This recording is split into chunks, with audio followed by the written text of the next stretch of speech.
A recent study suggests that increasing rent prices, like the kind seen here in the Phoenix metro area, can be a risk factor for a variety of health problems, including a risk of premature death.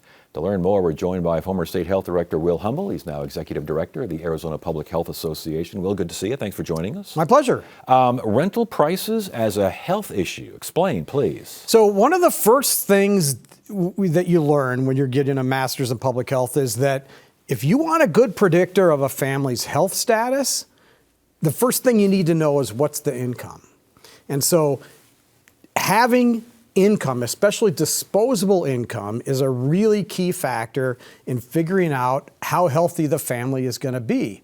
Well, if you're making a good salary, maybe you even got an increase in your salary, but if your rent is outpacing the increases that you're getting at work, or maybe you're not even getting an increase at work, that cuts into the disposable income that you have for all of the other things that help keep your family healthy. Yeah, and this kind of goes back to when we talk about zip codes being indicators of health.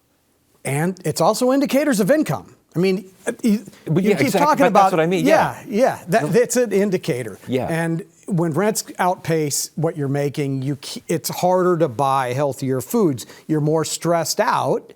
You're not sleeping as well.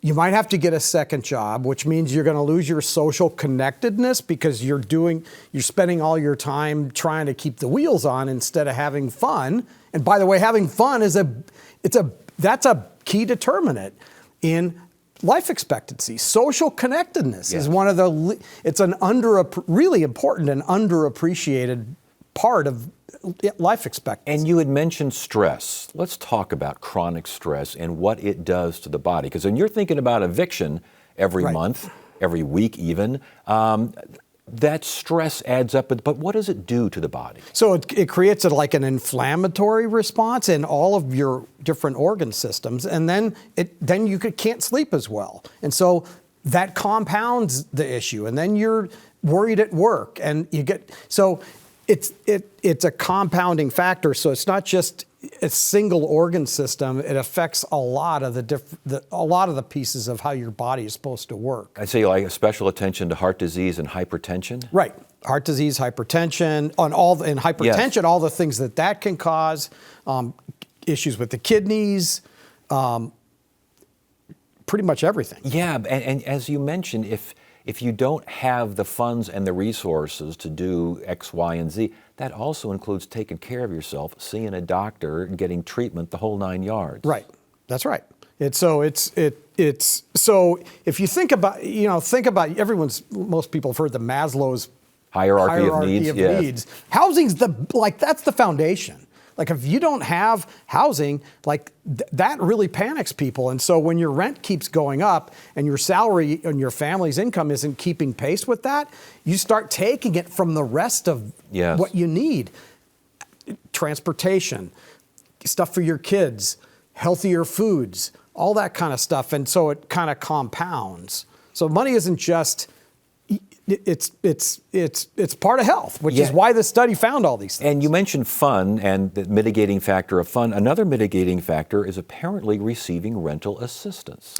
Well, what does it do? It relieves stress. Yes. So if you're getting rental assistance, you're cutting back on, okay, now instead of taking half of my income, it's going to take 25% of my income, which allows me to then go out and be more active. I don't have to have that second job. I can actually go out and exercise. I can buy healthier foods for my family. I can plan my meals better because I'm not getting home too late on my second job. What do we take from this study? Because it sounds like common sense, and we've heard a little bit of this before. Obviously, the zip code, as I mentioned earlier, that's been long determined as a life expectancy factor there. But what do we take from these studies and what's happening right now in society? We've got to do something about this affordable housing crisis, and it's not just an Arizona thing, although I think it's worse in Arizona than it is in the rest of the country.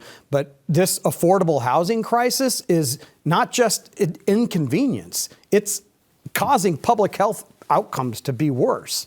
So these policy decisions that there's a couple bills out of the legislature, I think this week, that are going to challenge the cities with some of the zoning things that they do that limit apartment complexes and more affordable housing. So we've got to get some policy measures in place to make housing more affordable if we're going to do something about this. That's the take home for me. All right, Will Humble, Arizona Public Health Association, good to have you here. Thank you so much. All right, my pleasure.